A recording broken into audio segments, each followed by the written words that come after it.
background, gravel, food. The triop eggs. Whoa! Mr. C, WunderSTEM Hotline, how may I help you? Oh, hi. Yes, I'm also building an aquarium. Yeah, for triops. They're living organisms. Oh, yeah, I know the perfect person. Yep, you can hop online. That is a great question. All right, talk to you soon. Bye. That was Maria, and she was wondering, what kind of people study living organisms? Well, those are biologists, and I know the perfect biologist that we can visit. Her name is Dr. Sarah Finch of Sinclair Community College. She teaches adults how to become biologists and does amazing experiments in that process. My name is Sarah Finch. I'm a biologist at Sinclair Community College, and I've been doing this for 14 years. Biology is actually a really big topic, so it's the study of life, which means you can study very small things and very large things. You can work out in the field, you can work in labs, you can work in hospitals. There's a lot of opportunities in biology and lots of things that people probably wouldn't even think about. I love being an educator. I love being a biology educator specifically. It's a passion that I have. I love thinking about science. I often imagine little tiny cells in my brain, and I think about things that are happening in my body. When I talk about mitosis, I think about it happening inside of my cells, and I can visualize it. Sometimes I dream about it, just because it's so cool to think about all of these things that are happening all the time in our bodies, and you have no idea that it's going on.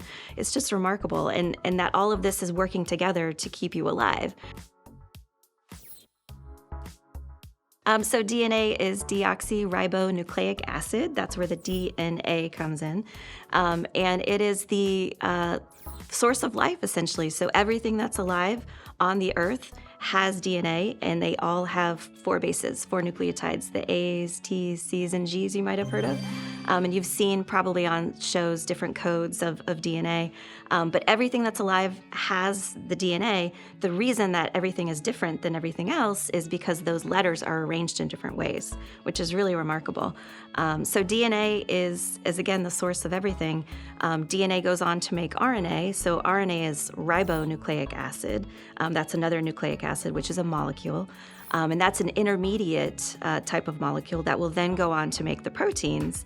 And proteins are what everything is made up of. So DNA is the instructions, RNA is the intermediate instructions, and then the protein is what you're made up of. So it's pretty cool that the DNA is instructing and telling the cells what to do, when to do, how to do it, which is really, really awesome. We are going to extract the DNA from the banana, Mr. C. Are you excited? Yes. All right, cool. So we get to open our banana. Now again, we're in a lab, so we don't eat food in our labs. Correct. But we're using it because it's nice and smushy, and the more ripe the banana, the better. So we're gonna put that in there, and we're going to measure our lysis buffer. This is actually just water and some shampoo. Okay. So you can actually make this at home. But we need 10 mils. And this needs to be cold. And now you just get to smash. So have lots of fun with the smashing. The more we smash, the more DNA we're gonna get out of it. So we're just really trying to just mush it up. We are, and so we're trying to bust open the cell membrane and the cell walls. So we're trying to get all that good DNA out.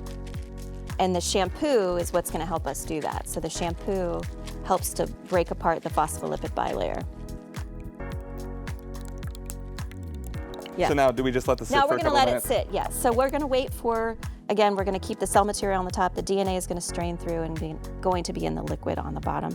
And then we're going to precipitate it after we get it strained. So let's see how we're doing here. So some is coming out, so you can see there's a little bit of liquid there. Oh yeah. So that is gonna be the DNA that's in the liquid there. So what we wanna do so that we can see it is we want to precipitate it. We wanna make it a solid. And then to go from a liquid to a solid, we're gonna use isopropyl alcohol. This really just is a look and pour. So we're gonna look and pour this in slowly, and you're gonna start to see the solids are going to start coming out. They're precipitating from that solution. Oh yeah, you can see Yeah. it's kind of like The it's gelling up. strands, yeah. It's like string. Yep, exactly. It's a strand is what we're looking at. So when we go to pull it out, you could use a toothpick. There we go. There's a little bit. Yeah. So see that? Yep, that strand is So DNA. that's DNA That's for DNA. a banana. Exactly. So there are lots of interesting things that we use in the lab. One thing I really do enjoy is in my anatomy classes, I like to use the models, and I also like to do dissections. We do dissections. The sheep brains are really great. We get to see the meninges, the protective layers of the brain, and the spinal cord. We also get to do eyeball dissections in anatomy, which is super fun. We often use sheep eyeballs or also cow eyeballs as well. We put goggles on and we have to wear our lab coats because when you cut into the eyeball, there's a lot of fluid and the fluid can squirt. And I've actually had some instances where a student will cut in with the scalpel and it squirts like 5 feet across the room and people just die, like laughing and they're grossed out, and it's just hilarious. So it's really fun when we get into those eyeballs. But the really good thing is once you get them open is that you get to see all their structures, which is really cool. So looking at something actually in the flesh really helps you to understand what's going on with that structure. And these are students that need to know how these parts work. So it's a lot of fun and the students learn so much. This is one of the eyeballs you were talking about? It is. It's one of our sheep eyeballs. You can also dissect cow eyeballs, which are a little bit bigger, but this is a sheep eyeball. And this is a pretty special one because it's got some eyelashes on it. Yeah, really nice. So you can see it very It much looks like plankton. Nice. So what we're going to do is we're going to cut this open behind the front of the eye, and we're going to open it up like a book. You see on the back of this, there's lots of fat. So when your eye is in your eye socket, we have to have a lot of surrounding protection. So there's a lot of connective tissue and then fat that fills that void. Oh, is that the nerve right there? Yeah.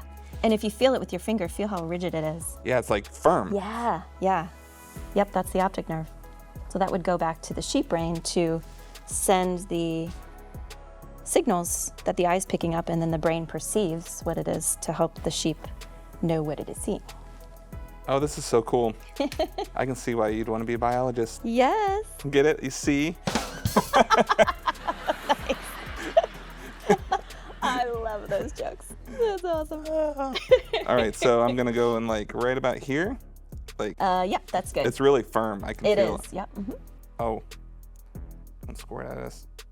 Oh, Ooh, oh, we got nice. Oh! Oh, wow. That was awesome. So that's, your eyeball is filled with fluid to keep the structures in place. If you didn't have the fluid, the retina, which has got all the nerve endings, would not be able to perceive and pick up those images. So people that have detached retinas, often it's because the fluid level is low in the eyeball, and if you have a detached retina, that can lead to blindness. So that fluid is essential. I think failure is really important. Failure is a part of science, and it's a part of life, but a big part of science, because a lot of what you do is designing an experiment. You come up with a hypothesis, you create an experiment, you make sure that there are good controls and that everything is working properly. You perform the experiment. A lot of the times it doesn't go well. Something happens. And most of the time in science, those experiments are failures. And you have to figure out and go back and troubleshoot, figure out what we need to change, what we need to tweak. And then very occasionally you have successes, and it's super exciting. The failure pieces sometimes are hard to deal with, but that makes the success all the sweeter, is when you have that moment of, oh, look, here it is. Okay, so we are going to make a slide of our own cheek cells. So you get to look at your cells under the microscope. Oh, cool. Isn't that exciting? So I'm gonna do one and you're gonna do one too. So we have our slides, and we are going to take a toothpick, and we are going to swab the inside of our cheek like this. Not too hard, but hard enough. This is a stain called methyl blue, and I'm gonna put it on your slide for you. So 1 drop, and we're gonna roll that around inside of there. So we're getting the cheek cells, which are epithelial cells, into the stain. And then once we feel that we've rubbed it around enough, we're gonna drop that in our trash can, close up our stain, and then we need to put a cover slip on it. So the cover slip is just good for covering this up and keeping our lenses clean. So you wanna come in at an angle. If you get some bubbles, that's okay. So we're going to take a look at your cheek cells now. Since we can't see them with our naked eye, we need to use our light microscope. So it's got ocular lenses, so that's where I put my eyes, and it's got the objective lenses down here. So the good thing is you can move it so that you are able to see just one circle of light. And I'm going to slowly start moving using the coarse focus, which is on the side here, until I can see some color in the background. And I'm starting to see color now. Do you want to take a look at this magnification, and then we'll move to the next one? So you can already see the cells in there, the little tiny blue guys. Oh, wow. Those are your cheek cells. And then there's a dot inside of them, which is the nucleus. I was going to say, that's the dot. Yeah. And so we can get even closer so you can look at it a little bit better. So this is, right now, you're doing fine adjustment focusing with these guys. Exactly. Yep. You start with the coarse, which is closer to the microscope, and then you move to the fine and make it look crystal clear. Oh, so once I get it focused here, now I can move using this revolving nose piece, the next objective in place. And because this is parafocal, we call it, it means that we don't need to move coarse focus anymore. So we only ever use the fine focus now. So I'm going to look in here and just move it just ever so slightly, and you can look in there and see. Again, we're getting closer. So now we are at 100 times what we can see with our naked eye. If I were to tell 10-year-old Sarah what to look forward to in the career that I have now, I would say get ready for lots of fun interactions with students. Meet and know your students really well to be ready for just helping students grow. I think that's what's really interesting and exciting about it. And to get excited about science and pay attention to all your science classes, because that all is going to help you build to where you're going. It's inspiring to me. Every day is a positive experience for me, which is what I need. And I feel like if you can go to work and love what you do and come home and feel like I made a difference today, then that's all you need. I mean, that's exactly what you need. I'm coming in every day and I'm doing something positive and I'm making a difference, and I leave every day feeling that what I did it matters, and I think that's really important, and I just love it. What an amazing and STEMtacular career! Could you see yourself being a biologist? Sorry, but that was such an amazing opportunity to dissect a sheep eyeball. Plus, I got to do the cheek cells, and it was so much fun. Biology really is fascinating. I wonder. Will you join us for another episode of WunderSTEM to learn about amazing careers? Oh, speaking of wondering, I need to get some water so I can see what happens with my little aquarium and my triops. To the sink!